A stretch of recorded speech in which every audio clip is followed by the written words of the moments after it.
اور ایک صحابی ہیں ابو دجانہ. کون ابو دجانہ؟ السابقون الاولون من المہاجرین والانصار، اس میں پہلی صف کے صحابہ. کون؟ ابو دجانہ.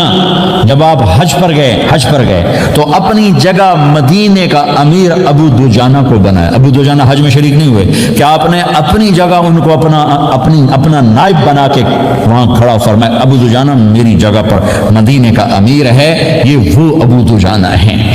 کون ابو دجانہ؟ جو جنگ بدر سے لے کر آخری حج تک ہر سفر میں شریک ہیں، ہر سفر میں شریک ہیں. ان کی ایک بات میں بتانا چاہتا ہوں، پہلے تھوڑی سی ان کی ہسٹری بتانا چاہتا ہوں. کون ابو دجانہ؟ احد کی جنگ میں آپ نے تلوار اٹھائی. کہ اس تلوار کو کون لے گا؟ کئی صحابہ کھڑے ہو گئے.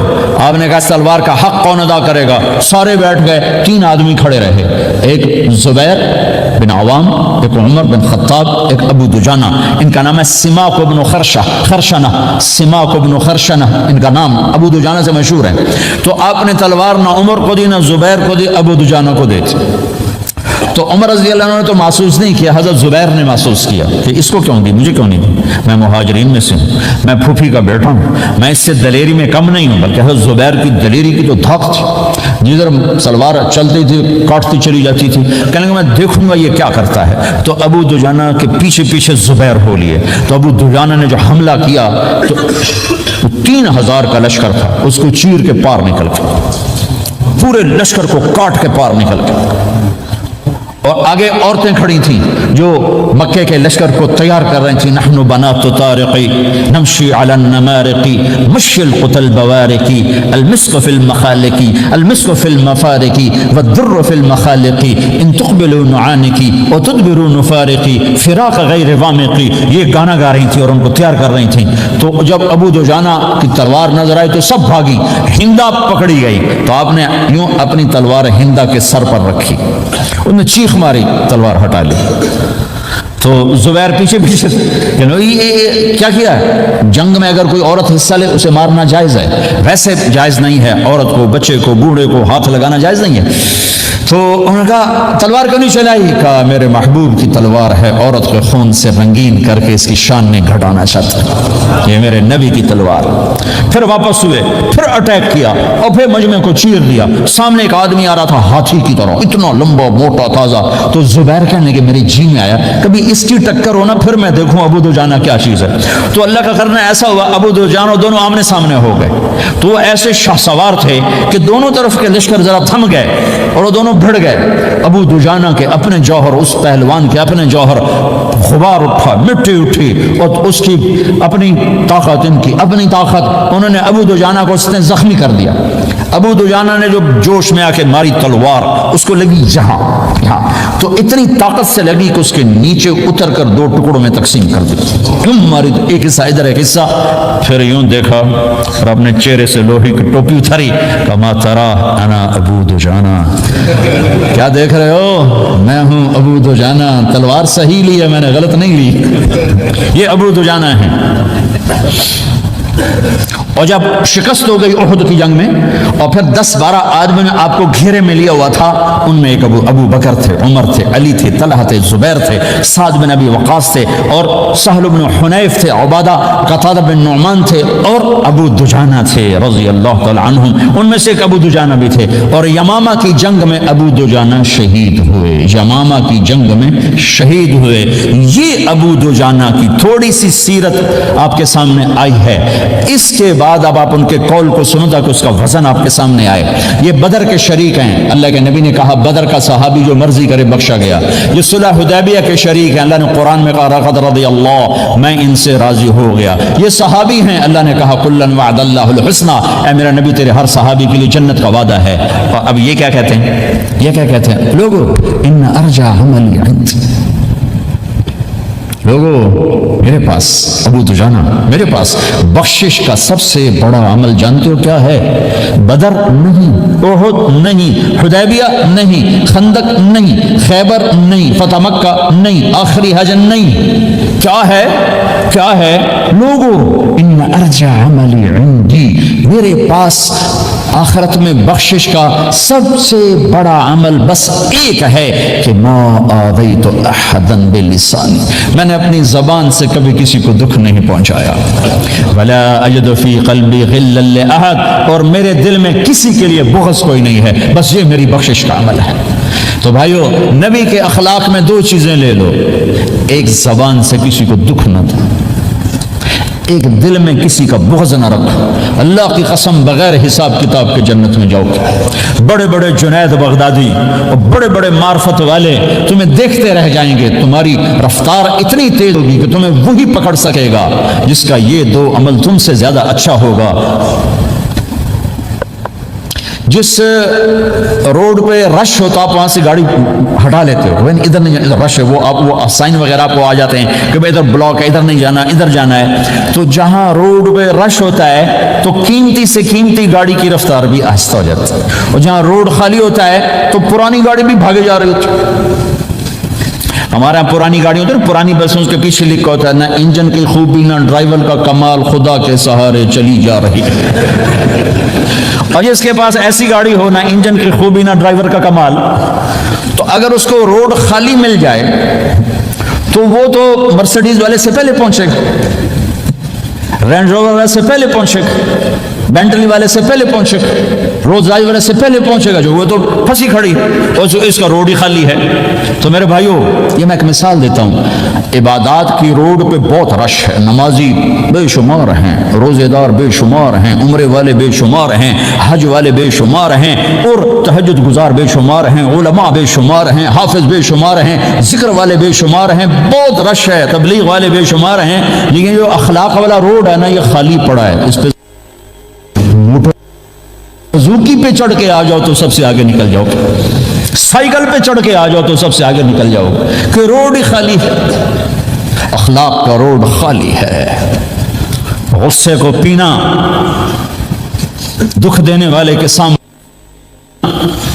درد دینے والے کو خوشیاں دینا، گالی دینے والے کو دعا دینا، کرو تو صحیح۔ میرے رب کی قسم، اس میں وہ لذت ہے کہ ساری دنیا کی لذت تمہیں بھول جائیں گی اگر یہ لذت تمہیں مل گئی۔ پی جا ایام کی تلخی کو بھی ہنس کے ناصر، غم کے سہنے میں بھی قدرت نے مزہ رکھا ہے۔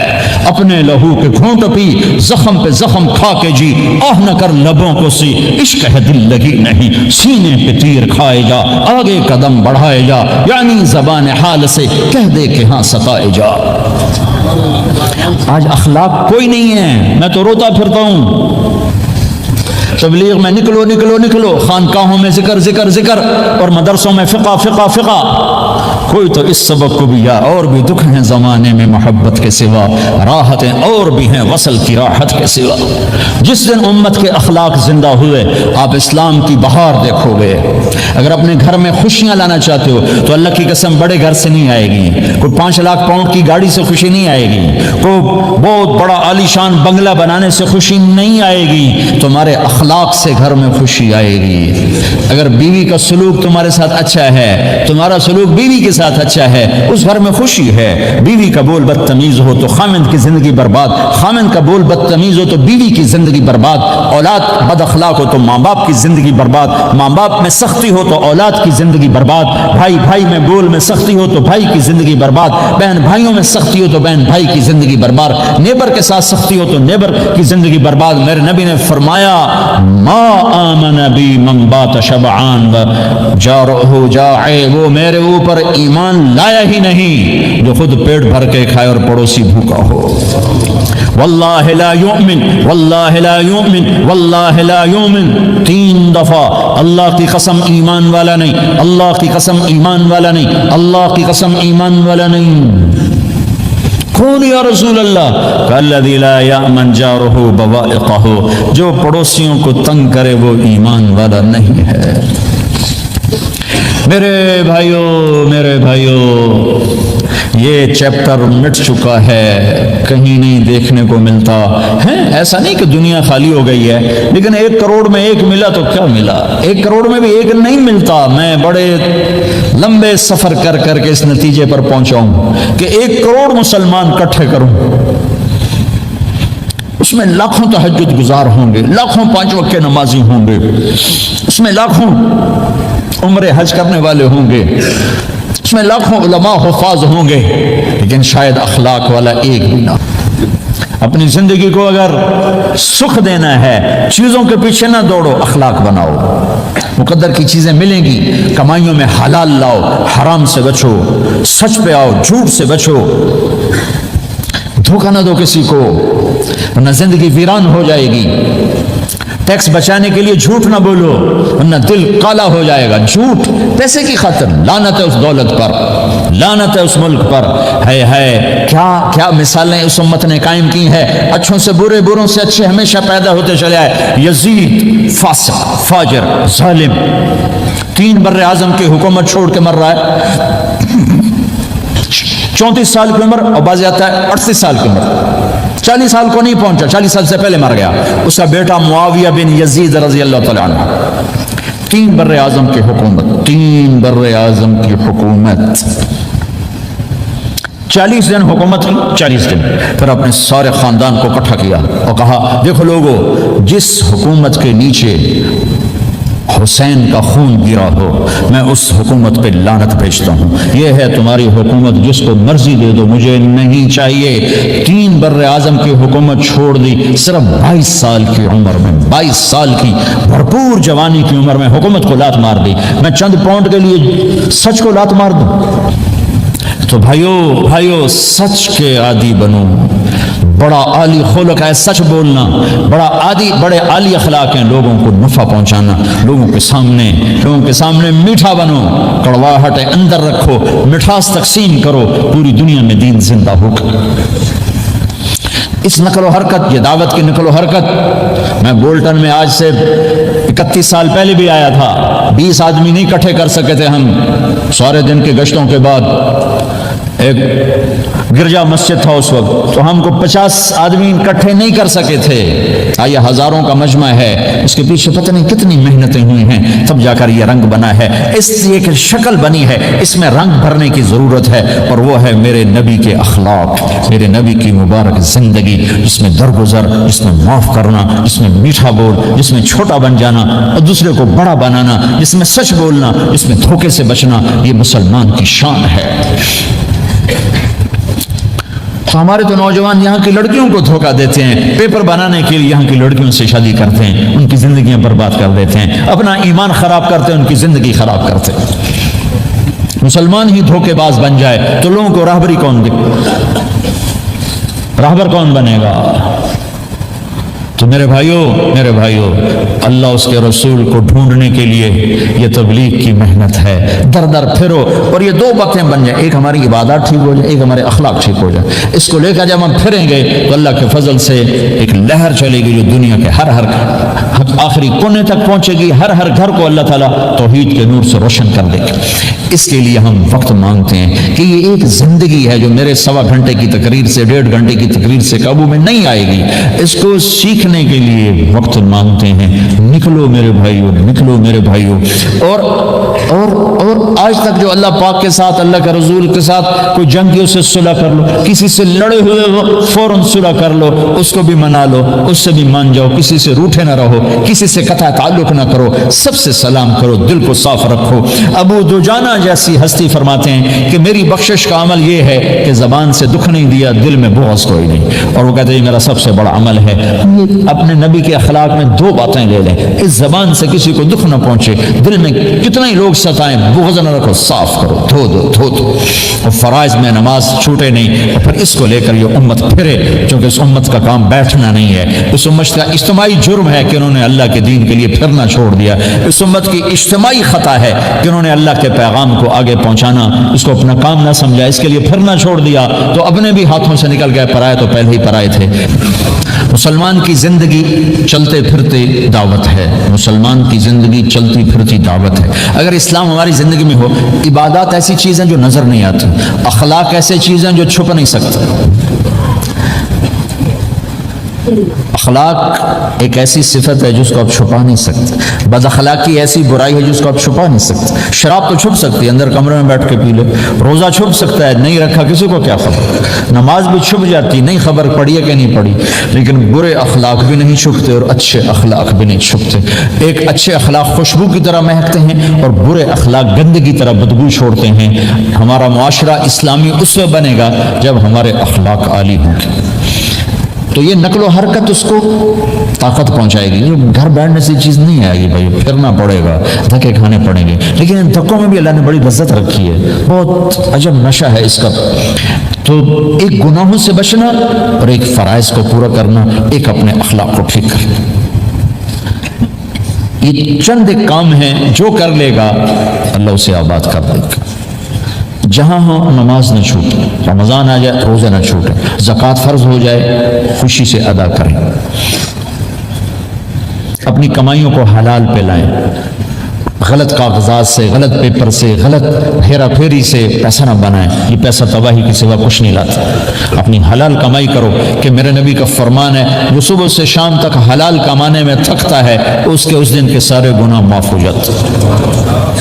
سعد بن معاذ بیٹھے تھے، ان کے ہاتھوں پر اللہ کے نبی کی نظر پڑی تو ہاتھ بڑے سخت تھے، تو ہم نے کہا سعد تیرے ہاتھ اتنے سخت کیوں ہیں؟ کہا جی میں اپنے باغ میں خود کام کرتا ہوں اس سے یہ سخت ہو گئے۔ تو آپ نے سعد کا ہاتھ پکڑا اور ایسے چوما اور کہا اپنے بچوں کو حلال کھلانے میں بچوں کو حلال کھلانے میں جو ہاتھ ایسا ہو جائے گا اس پہ جہنم کی آگ حرام ہو جائے گی۔ تو بھائیو حلال، جھوٹ نہ داخل کرو، چاہے کتنے بڑے مفتی فتویٰ دیں کہ ٹیکس بچانے کے لیے جھوٹ بولنا جائز ہے، میں کہتا ہوں نہیں، سچ ہے۔ دو سودے ہیں، ایک طرف چند سو پاؤنڈ ہیں، ایک طرف سچ ہے، جس کو لینا ہے لے لو۔ سچ کو لوگے تو اللہ کے قدموں میں چلے جاؤ گے، اللہ کے حبیب کی چھاؤں میں چلے جاؤ گے، اللہ کی چھاؤں میں چلے جاؤ گے۔ جھوٹ، ہاں صرف جھوٹ بولنا جائز ہے، دو بھائی لڑ پڑے ان میں صلح کرانے کے لیے جھوٹ بولنا جائز ہے۔ میاں بیوی لڑ پڑے تو بیوی کو منانے کے لیے خامد جھوٹ بول سکتا ہے، خامد کو منانے کے لیے بیوی جھوٹ بول سکتی ہے۔ اس کے علاوہ جھوٹ نہیں ہے، سچ کے ساتھی بنو۔ اللہ کی قسم وہاں سے رزق آئے گا جہاں سے وہم و گمان بھی۔ پھر آپ اس حکومت کو دھوکہ دیتے ہو جو آپ کی ہمدرد۔ ہماری حکومتیں تو خود بھی چور ہیں تو ان کو چور پڑے ہوئے، چوروں کو چور پڑے ہوئے۔ تمہاری حکومتیں تو چور نہیں ہیں، تو تم پہ خرچ کرتے ہیں۔ ان سے بینیفٹ لینا ہو تو پیچھے ہو، ان کو ٹیکس دینا ہو تو کہتے کدھر لکھا ہے شریعت میں ٹیکس دینا جائز ہے؟ کیا لکھا ہوا ہے؟ آگے مفتی بھی بیٹھے ہوئے فتوے دینے کے لیے۔ جب ان سے نفع اٹھاتے ہو تو ان کو نفع پہنچاؤ، ان سے سہولتیں لیتے ہو ان کو سہولت پہنچاؤ۔ یہ تمہارے خرچ کرنے میں دیانتدار ہیں، ان کے ساتھ بددیانتی نہ کرو۔ مسلمان ہو اور دھوکہ، یہ دو چیزیں جوڑ نہیں سکتی۔ اپنی عیاشی تھوڑی کم کر دو تو اللہ اس میں برکت دے گا۔ آپس میں کبھی اونچ نیچ ہو جائے فوراً صلح کرو، لڑائی پہ باقی نہ رہو کہ ہم نے بات نہیں کرنی، ہمارا سلام دعا ختم، ایسا کبھی نہیں کرنا۔ اونچ نیچ ہوتی ہے لیکن فوراً صلح کرو۔ ماں باپ میاں بیوی کٹھے رہتے ہیں تو ہمارا سسرالی معاشرہ بہت سخت قسم کا ہے، ماں باپ اتنی مداخلت کرتے ہیں بچے میں ان کی زندگی تباہ کر دیتے ہیں۔ ساس سسر بہو پہ اتنا حق جتلاتے ہیں کہ خامد کا بھی اتنا حق نہیں رہ جاتا، اس سے زندگی ٹوٹ جاتی ہے۔ اگر سسر ہو بہو کو عزت دو، ساس ہے بہو کو عزت دے، بہو ہے ساس سسر کو عزت دے، لیکن اللہ کی قسم ساس اور سسر کا بہو پہ کوئی شرعی حق کوئی نہیں۔ میرے بچے کی شادی ہوئی، میں نے اپنی بیوی سے کہا بات سنو، ہم کسی کی بیٹی کو لے کے آ رہے ہیں، اگر ماں بن کے دکھاؤ گی تو میں یہاں اس کو لاؤں گا، اور اگر ماں بن کے نہیں دکھانا تو میں اس کو الگ گھر دیتے، تاکہ ہم اس کی زندگی میں دخل انداز نہ ہوں، ہم ان کی زندگی کو خراب نہ کریں۔ اگر کسی کے پاس الگ گھر دینے کی وسعت نہیں ہے تو وہ خود تو الگ ہو سکتا ہے کہ نہیں ہو سکتا؟ ایک ہی گھر میں رہتے ہیں، الگ گھر کی وسعت نہیں تو دونوں باہر نکل جاؤ، بچوں کی زندگی سے باہر نکل جاؤ، اپنا ان پر حاوی نہ کرو ورنہ آپ خود بھی برباد ہو جاؤ گے، ان کو بھی برباد کر دو گے۔ کتنی طلاقوں کے پیچھے ساس اور سسر ہیں، کتنی طلاقوں کے پیچھے میاں بیوی کی آپس کی بدتمیزی ہے کہ اس ماحول میں برداشت کرنے کا رواج ہی ختم ہو گیا۔ برداشت نہیں کرنا، بڑا نقصان سہنا ہے، چھوٹا نہیں سہنا۔ ڈائمنڈ کیسے بنتا ہے؟ ڈائمنڈ کاربن ہے، وہ ڈائمنڈ کیسے بنتا ہے؟ وہ پریشر کو برداشت کرتا اللہ چمکا کے اسے ڈائمنڈ بنوا دیتا۔ تو نوجوانوں کے ذمے ہے کہ اپنی بیوی کو پروٹیکشن دیں ماں باپ سے۔ ماں باپ زیادتی کریں سامنے آ جائیں، ہاتھ جوڑیں، پاؤں پکڑیں، بدتمیز نہ ہوں کہ ابا جی میں آپ کا حکم، اب مجھے اس کا کیا کرنا ہے، اماں جی اب مجھے فرمائیں میں کیا کرنا ہے، میرے ذمے ہے، اس کے ذمے نہیں ہے۔ بیوی زیادتی کرنے لگے تو اس کے سامنے ہو جاؤ، دیکھو بیگم تیرا میرا رشتہ ٹوٹ سکتا ہے، ماں باپ کا رشتہ ٹوٹ نہیں سکتا ہے۔ ماں باپ کا وہ رشتہ ہے جسے توڑا نہیں جا سکتا، نکاح تو ایک بول پہ ٹوٹ جاتا ہے، میں تیری ہر ضرورت پوری کروں گا لیکن تو میرے ماں باپ کے لیے تکلیف کا باعث نہ بن۔ یہ مرد کی ذمہ داری ہے، ہم یہ معاشرہ بھلا چکے ہیں۔ ہمارے پڑوسی ذمہ دار تھے، ان کے بچے کے نکاح میں گیا تو وہ مجھ سے کہنے لگے مولانا میری بیگم نے مجھ سے کہا کہ دیکھو ہم زندگی گزار چکے ہیں، اب یہ بچے زندگی شروع کرنے لگے ہیں، تو پہلے میرے بیٹے کے لیے الگ گھر بنا اور اس کی بیوی کی ڈولی کو وہاں لے کے آ، میرے گھر میں نہ لانا کہ ایسا نہ ہو ہم میاں بیوی بچوں کی زندگی خراب کر دیں۔ تو پہلے میں نے بیٹے کا گھر بنایا ہے، اب اس کی شادی کر رہا ہوں، اس کی بیوی کی ڈولی وہاں اترے گی، میرے گھر میں نہیں اترے گی کہ ہم دونوں میاں بیوی کہیں ان کو خراب نہ کر بیٹھے۔ ہر آدمی کے پاس تو اتنے وسائل نہیں ہیں کہ وہ الگ گھر دے، لیکن یہ وسائل تو سب کے پاس ہیں کہ ان کی زندگی سے نکل جائے۔ ہاں ان میں کوئی کھٹ پٹ ہو جائے تو صلح کرانے آئے ہیں، لیکن ہوتا کیا ہے کہ لڑکے کے ماں باپ اپنے بیٹے کے حمایتی ہوتے ہیں، لڑکی کے ماں باپ اپنی بیٹی کے حمایتی ہوتے ہیں اور آپس میں جنگ شروع ہو جاتی ہے۔ نہ یہ نیچے ہوتا ہے نہ وہ نیچے ہوتا ہے، نئی نئی شادی ہوتی، زندگی گزارنے کا پتہ نہیں ہوتا، ٹھوکریں کھاتے ہیں تو ان کو سنبھالنے کی ضرورت ہوتی ہے، لیکن ہوتا کیا ہے کہ ماں باپ اپنے بیٹے کے کان میں نہ بیوی کی شکایتیں لگاتے رہے، یہ کرتی ہے یہ کرتی ہے یہ کرتی ہے، اور وہ بچی کو اس کے ماں باپ کہتے رہے یہ کرتے ہیں یہ کرتے ہیں یہ کرتے ہیں۔ زبان پر ٹیپ لگا لو تو آپ کی زندگی روشن ہو جائے گی، آپ کا جیون خوبصورت ہو جائے گا۔ اور کبھی اونچ نیچ ہو جائے تو معافی مانگو، فوراً معافی مانگو۔ میاں بیوی لڑ پڑیں اور پھر صلح کر لیں تو اللہ کو یہ عمل اتنا پسند ہے کہ ان کی صلح پر پچھلے سارے گناہ ان کے معاف کر دیتے۔ قرآن کی ایک آیت اتری ہی میاں بیوی کی لڑائی پر تھی۔ ایک خامد اپنی بیوی پہ بڑے ناراض ہو گئے، مسجد میں بیٹھے بیٹھے انہوں نے نیت کی گھر جاؤں گا اور بیوی کی ٹھکائی کروں گا۔ جنہوں نے نیت کی مسجد میں بیٹھے بیٹھے نیت کی گھر جاؤں گا میں نے جنگل لتر پھیرنا ہے۔ میرے اللہ تو آسمان زمین اللہ کے لیے تو سب برابر ہے دیکھنا، تو اللہ پاک نے اسی وقت قرآن اتارا، اسی وقت یا ایھا الذین آمنوا ان من ازواجکم واولادکم عدوا لکم فاحذروہم۔ اے ایمان والو، بیوی بچے اولاد، عدوکم نہیں کہا عدوا لکم، بیچ میں لام لائے ہیں یہ بتانے کے لیے کہ عدو اصلی معنی میں نہیں ہے، یہ اس معنی میں ہے کہ اے ایمان والو تمہارا بیوی بچوں کے ساتھ ٹھائیا ہو سکتا ہے، کھٹ پٹ ہو سکتی ہے، جھگڑا چھوٹا موٹا ہو سکتا ہے، کیا کرنا ہے؟ فاحذروہم، اس سے بچنا ہے، بڑھانا نہیں، بچنا ہے۔ کیسے بچنا ہے؟ ان تعفو، اس جھگڑے کو بڑھانا نہیں، مٹانا ہے، وتصفحوا، اس کا اثر دل سے مٹانا ہے، وتغفروا، پھر دوسرے کو معاف کرنا ہے۔ یہ تین کام میاں بیوی کرو، اگلا میں کروں گا، فإن اللہ غفور الرحیم، تمہارے پچھلے میں سارے معاف کر دوں۔ تو اگر اس مجمع میں کوئی بیوی سے لڑا بیٹھا ہے تو جاتے جا کے صلح کر، کوئی ماں باپ سے لڑا بیٹھا ہے تو جاتے جا کے صلح کر، کوئی ماں باپ بچوں سے ناراض ہیں جا کے خود مان جائیں۔ اس ماحول میں بچوں کو پیار سے لے کے چلنے کی ضرورت ہے۔ میرے نبی کی زندگی محبت کا شاہکار، ساری زندگی کسی کو ڈانٹا نہیں، ساری زندگی کسی کو ڈانٹا نہیں، اپنی وجہ سے، اپنی وجہ، کسی کا ہاتھ نہیں اٹھایا، اپنی وجہ سے۔ حسن فرماتے میں نے 10 سال اللہ کے نبی کی خدمت کی، ایک دفعہ نہیں کہا یہ کیوں کیا، ایک دفعہ نہیں کہا یہ کیوں نہیں کیا۔ تو بھائیو یہ خوبصورت زندگی ہے۔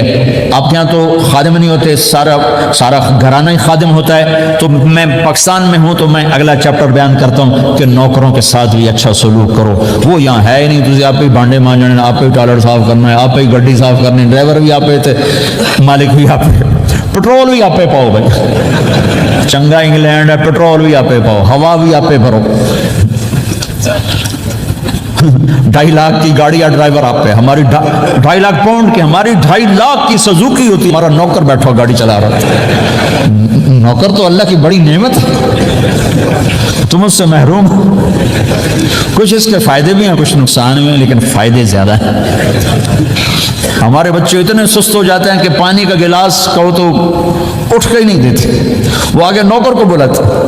میری اپنی میرے ابا جی مجھے کوئی کام کہتے، پتر جا میں نا انہوں صد کیا، تو میں جا ابا جی آدھا انہوں صد کیا، میں خود نہیں جاتا، ایسی سستی پڑ جاتی۔ یعنی تمہیں اپنی حماقت سے بتا رہا ہوں، سردی میں لیٹا ہوا تھا تو میری رضائی گر گئی، تو میں نے باہر سے نوکر بولایا، میں کہو بشیرہ او جی اور ہمیں نا رضائی میرے اتنے پا، تو اپنا سنا رہا ہوں۔ لیکن آپ جہاں جاب کرتے ہیں، جہاں جاب کر رہے ہیں وہاں دیانتداری سے جاب کرو، دھوکہ نہ ہو، فریب نہ ہو، فراڈ نہ ہو۔ آپ بھی کہیں ملازم تو ہیں، کہیں کام کر رہے ہیں، کوئی آپ کی دکان پہ کام کر رہا ہے، گھروں میں کام کرنے والے، دکانوں پہ کام کرنے والے تو ہیں۔ اور جن لوگوں کے پاس پیپر نہیں ہوتے ان کو اتنے تھوڑے پیسے دیتے ہیں کہ وہ بیچارے روٹی بھی نہ کھا سکتے، تو بھائی یہ لینے تو ان کو پتہ ہے کہ بیچارہ پھنسا ہوا ہے اور کہیں نہیں جا سکتا ہے، تو ایسا نہ کرو، یہ ظلم نہ کرو۔ اب بولتا ایسے لوگ رکھو نہیں، تمہارے لیے قانون اور اس کی گنجائش کوئی نہیں۔ لیکن اگر کوئی اس طرح رکھتا ہے تو پھر یہ ظلم نہ کرے کہ 100 کی بجائے 10 پاؤنڈ دے رہا ہو، بھائی لینے تو لے لو، اس کو پتہ ہے اس بیچارے نے کہیں نہیں جانا، ایسے ظالم نہ بنو۔ وہ ہمارے یہاں کرائسس چل رہا ہے بہت زیادہ، تو جو بیچارہ پھنس جاتا ہے نا، تو پراپرٹی بیچنے پر آتا ہے تو اس کی 1 کروڑ کی پراپرٹی کے 20 لاکھ لگاتے ہیں۔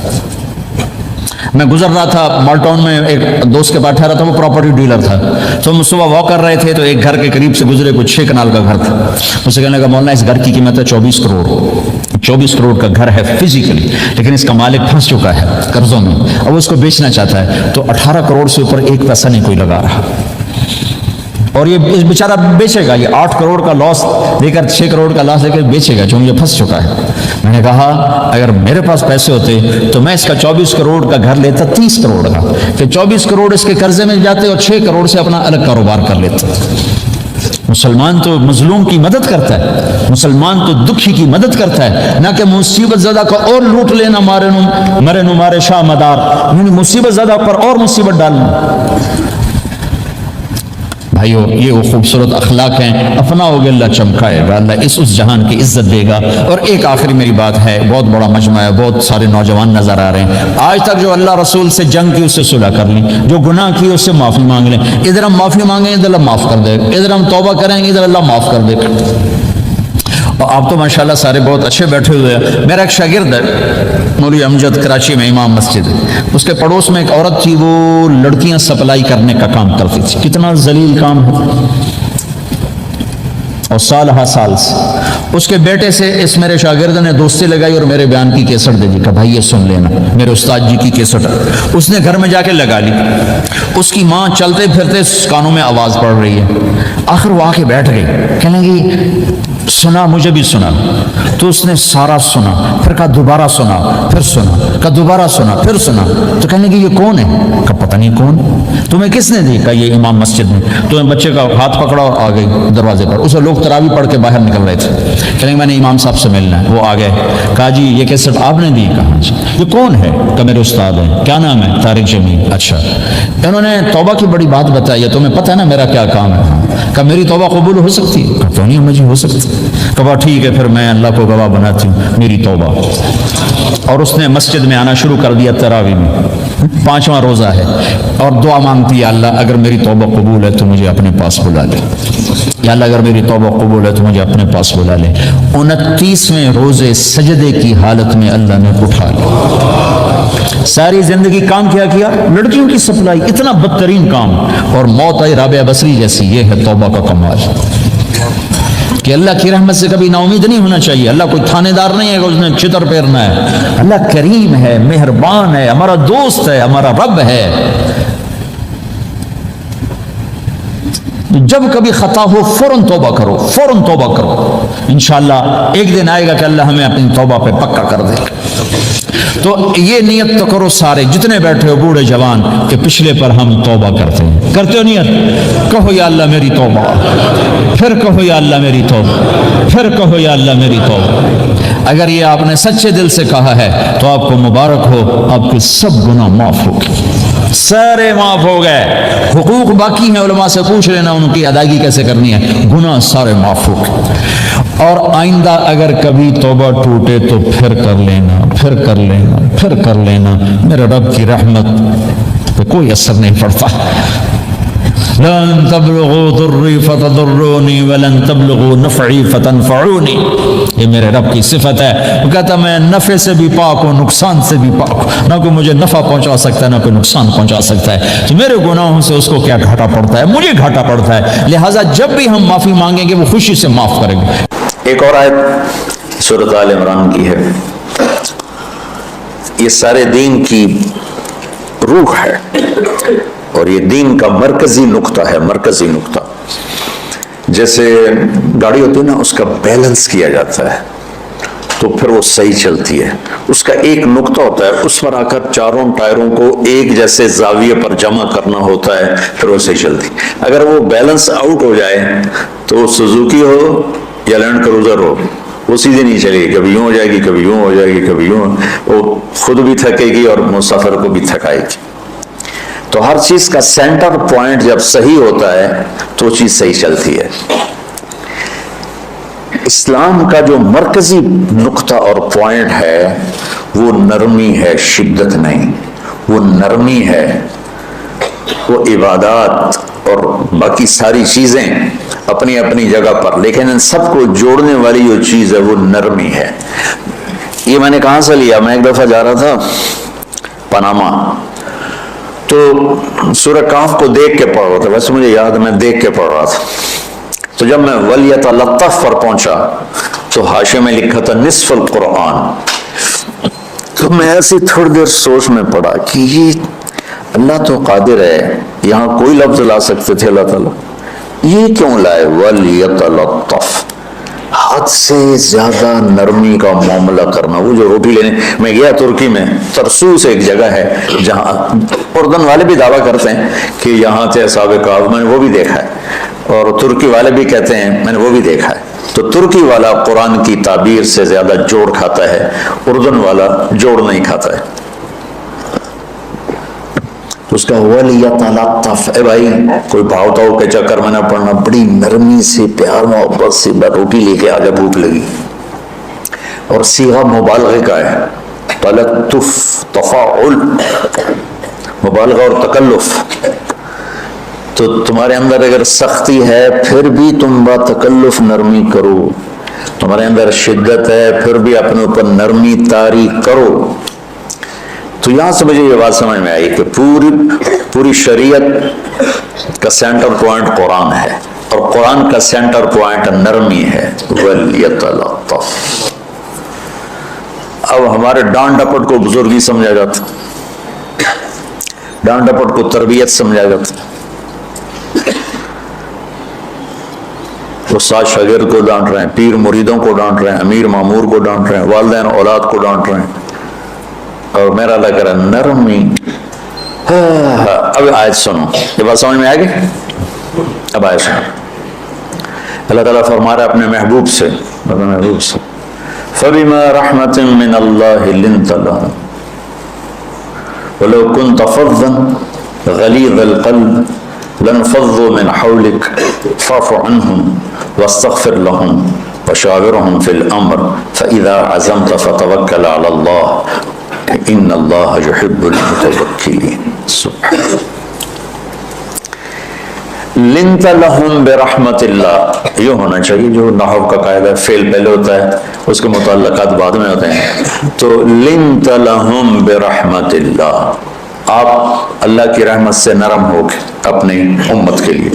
لیکن اللہ تعالیٰ نے فبما، اللہ نے اپنے نبی پر جتنے احسان قرآن میں بتلائے ہیں، الم یجدک یتیما فآوی ووجدک ضالا فہدی ووجدک عائلا فأغنی الم نشرح لک صدرک ووضعنا عنک وزرک الذی انقض ظہرک ورفعنا لک ذکرک انا اعطیناک الکوثر هو الذی ایدک بنصرہ وبالمؤمنین. اب قرآن میں دیکھو وکان فضل اللہ علیک کبیرا، اللہ نے قرآن میں اپنے نبی پر جو احسان کیے وہ بتائے اور جتلائے کہ ہم نے آپ کے ساتھ یہ کیا، یہ کیا، یہ کیا، یہ کیا. یہ احسان جیسے اللہ نے بتایا ہے نا اپنے نبی کو، یہ احسان نرمی والا جس طریقے سے بتایا، اس طریقے سے کسی احسان کو ذکر نہیں کی۔ فَبِمَا، میرے ہاتھوں کو دیکھو، ہم جب کہتے ہیں بہت بڑا، اس سے آگے تو ہمارے ہاتھ نہیں جاتے نا۔ تو میرا ایک بھتیجا تھا تو دیر سے بولا، جب وہ گاڑی پہ ہوتا تو ہم کہتے کس چیز پر آئے ہو، تو وہ یوں یوں کرتا، اور جب وہ بس پہ آتا تو ایسے ایسے کرتا، ایسے ایسے، کہ بھائی بس بڑی ہوتی ہے نا تو اس کا یوں اشارہ کرتا، اور گاڑی چھوٹی ہے اس کا یوں اشارہ کرتا۔ تو فَبِمَا، یہ جو فَبِمَا رحمہ ہے نا، یہ زمین آسمان سے بھی باہر نکل گیا ہے، اور مشرق و مغرب سے پار ہو گیا، شمال جنوب سے پار ہوگا، فوق تحت سے پار ہو گیا ہے۔ اللہ تعالیٰ فرما رہے ہیں میرے محبوب، میری اتنی بڑی رحمت آپ پر آئی جس کو آپ کے رب کے سوا کوئی نہیں جانتا، اور پھر آپ نرم ہو گئے، نرم ہو گئے۔ ان اللہ لا یعطی علی الرفق ما لا یعطی علی العنف، اللہ جو نرمی پہ دیتا ہے وہ سختی پہ نہیں دیتا۔ لو کان الرفق خلقا لما رأى الناس خلقا احسن منه، نرمی کی کوئی شکل ہوتی تو اس سے حسین کائنات میں کوئی شکل نہ ہوتی، جنت کی حور سے بھی اعلیٰ شکل ہوتی۔ وَلَوْ كَانَ الْعُنْفُ خَلْقًا لَمَا رَأَى النَّاسُ خَلْقًا أَبْغَضَ مِنْهُ، اور اگر بد اخلاقی کی، سخت مزاجی کی کوئی شکل ہوتی تو شیطان سے بھی زیادہ خوفناک ہوتی۔ امام اسماعی رحمۃ اللہ علیہ بڑے علامہ گزرے ہیں اور قرآن کی بڑی خدمت کی ہے لغت کے لحاظ سے، تھے انتہائی بدصورت، کولا سیاہ حبشی ٹائپ۔ کہنے لگے زندگی میں کبھی دھوکہ نہیں کھایا سوائے ایک دفعہ ایک لڑکی نے مجھے ایسا بیوقوف بنایا کہ میرے 14 طبق روشن کر دیے، کہ میں جا رہا تھا تو ایک خوبصورت لڑکی نے مجھے مسکرا کے اشارہ کیا، بھائی کوئی میرے اوپر بھی عاشق ہے، تو میں اس کے پیچھے چل پڑا، وہ آگے آگے میں پیچھے پیچھے، وہ آگے آگے میں پیچھے پیچھے، بازاروں میں چلتے چلتے ایک مصور کی دکان پہ پہنچے تو اس نے مصور سے یوں اشارہ کیا اور آگے چلی گئی۔ وہ آگے چلی گئی تو میں حیران ہو گیا، میں نے کہا بھائی یہ کیا چکر ہے؟ کہا جی یہ ایک بچی کل میرے پاس آئی تھی کہ مجھے شیطان کی فوٹو بنا کے دو۔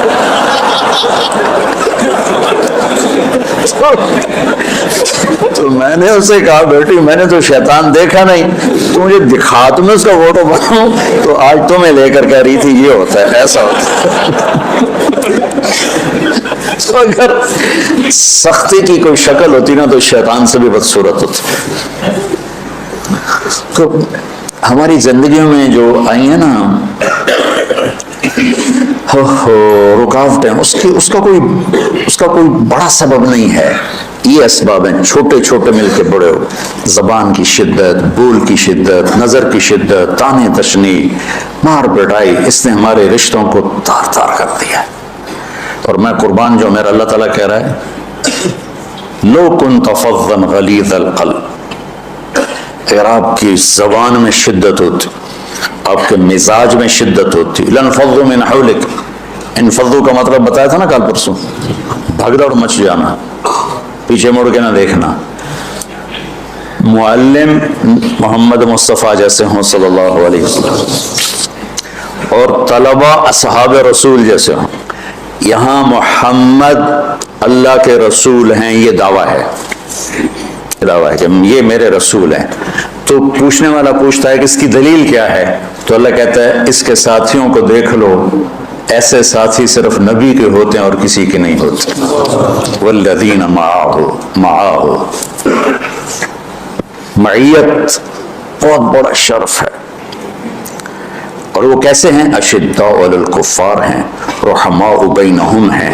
وہ کیسے ہیں؟ تراہم رکعا سجدا، کوئی سجدوں میں گڑ گڑا رہا، کوئی رکوع میں گڑ گڑا رہا۔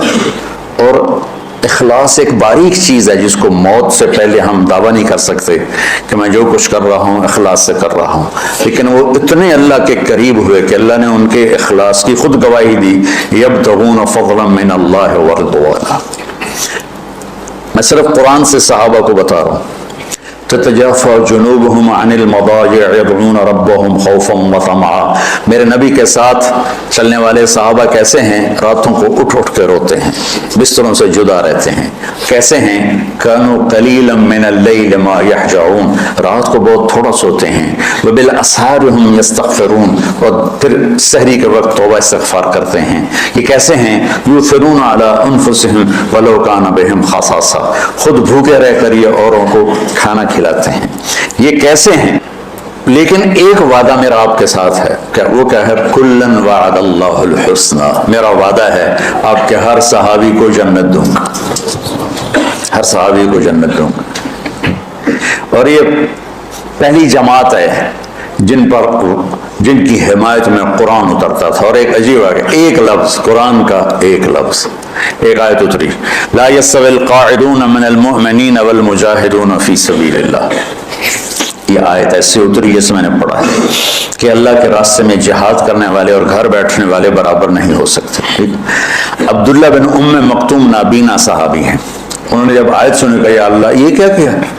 وہ میں انا محتاج، میں کتوں جا کے جہاد کرنا ہے، میرے لیے تو گنجائش دے. سبحان اللہ، یہ کیسے لوگ تھے؟ جبریل دوڑے آئے اور وہی کیا لائے؟ ایک لفظ، صرف ایک لفظ کہ یا رسول اللہ. اللہ فرما رہے ہیں کہ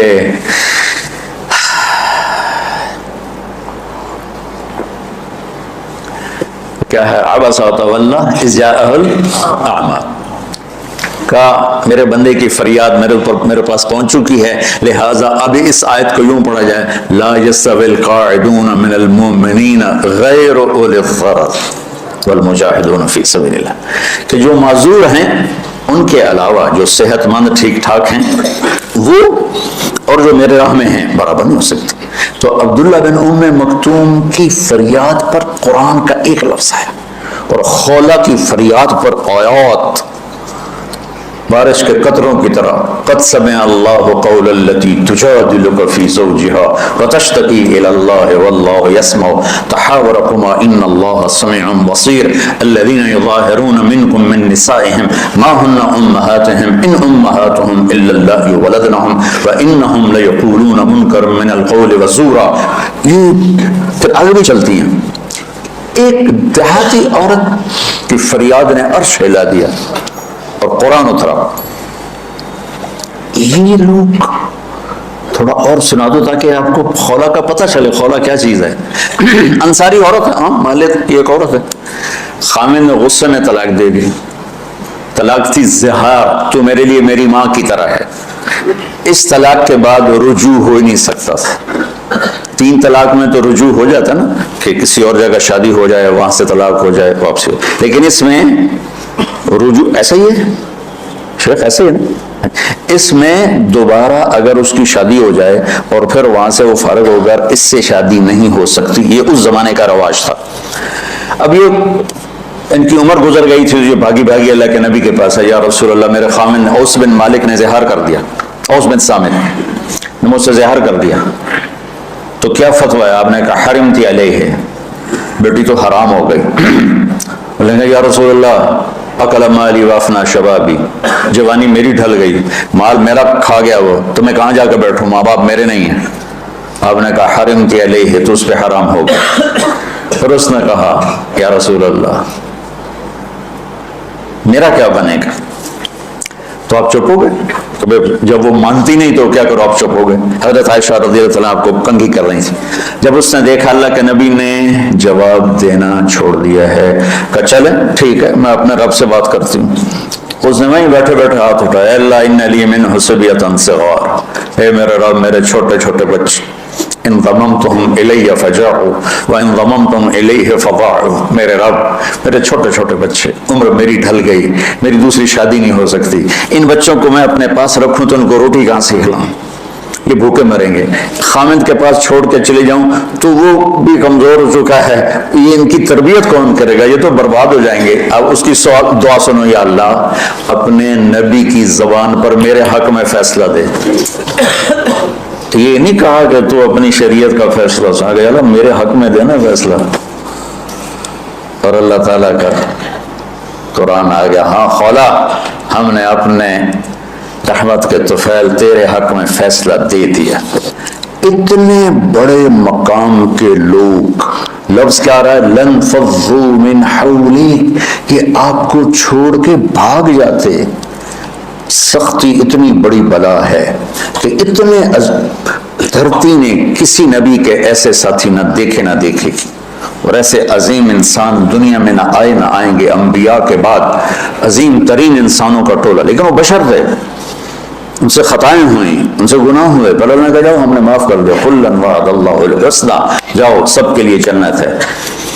تو میرا اللہ کہہ رہا ہے میرے محبوب، اور اب تھوڑے سے احادیث سے سن لو. آپ نے کہا ابو بکر جنتی، عمر جنتی، عثمان جنتی، علی جنتی، طلحہ جنتی، زبیر جنتی، سعد بن ابی وقاص جنتی، عبد الرحمن بن عوف جنتی، ابو عبیدہ بن جراح جنتی، سعید بن زید جنتی. ایسا بلال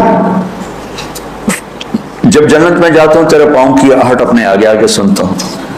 جس نے جنتی عورت کو دیکھنا ہو میں رومان کو دیکھ لے. بڑا بڑا مناقب صحابہ اٹھا کے دیکھو. میرا ایک امتی آئے گا جنت کے دروازوں پر تو 8 دروازے کھل کے کہیں گے مرحبا ادھر آ جائیں، ادھر ادھر. سلمان فارسی ایسے ہوئے، یا رسول اللہ کون ہے یہ؟ صاحب نے کہا یہ بیٹھا ہے ابو بکر، اس کو جنت کے 8 دروازے پکاریں گے. عمر ایک محل دیکھا بہت عالیشان، میں سمجھا میرا ہے. جب جانے لگا تو فرشتے نے کہا آپ کے غلام عمر بن خطاب کا ہے. عثمان جنت میں ہر نبی کا رفیق ہے، میرا رفیق تو ہے. پھر حضرت علی کا ہاتھ پکڑ کے کرتے کرتے کرتے یہاں لگا لیا. علی تو بھی خوش ہو جا، جنت میں تیرا گھر میرے گھر کے سامنے ہے. طلحہ زبیر، ہر جنتی کا ایک خادم، میرے 2 خادم طلحہ اور زبیر. تو اس ایک لائن لگی پڑی ہے. اور میرا اللہ کہہ رہا ہے میرے محبوب اگر آپ کے مزاج میں شدت ہوتی تو ایسے عظیم الشان لوگ آپ کو چھوڑ کے بھاگ جاتے. اس کے سینے میں ہے نغموں کا تلا تم اب تک، قید موسم سے طبیعت رہی آزاد اس کی، کاش گلشن میں کوئی سمجھے فریاد اس کی. میں تو پچھلے 20 سال سے فریاد کر رہا ہوں، او بھائیو نرمی اختیار کرو، محبتیں اختیار کرو، نفرت ہو اختلاف کرو، نفرت تو نہ کرو.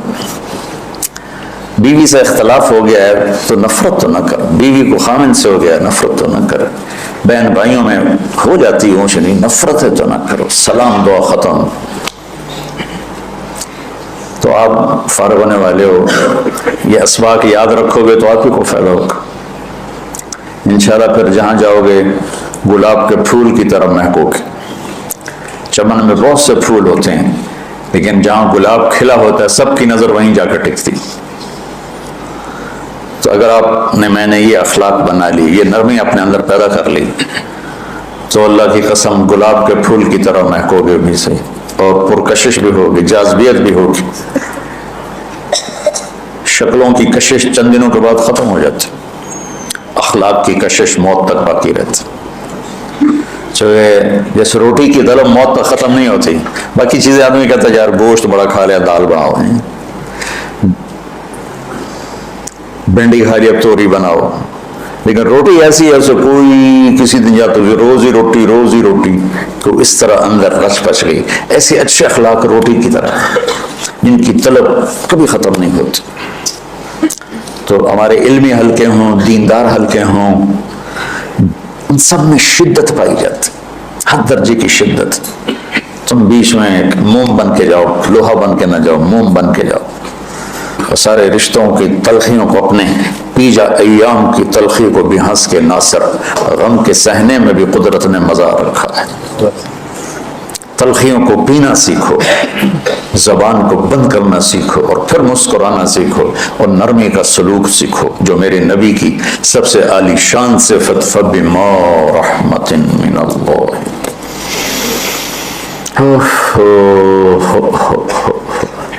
یہ واقعہ پتہ کب کا ہے؟ جب احد کی لڑائی میں شکست ہو گئی نا تو کافی سارے صحابہ میدان چھوڑ کے دوڑ گئے.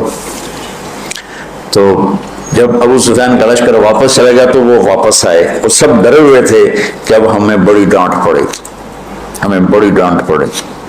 شہاب الدین غوری نے تراوڑی کی پہلی جنگ لڑی تھی پرتھوی راج کے خلاف. ہم جو چوہان راجپوت ہیں ہم اس کی نسل سے ہیں، پرتھوی راج. تو وہ شکست ہو گئی. تو جن افغانی سرداروں نے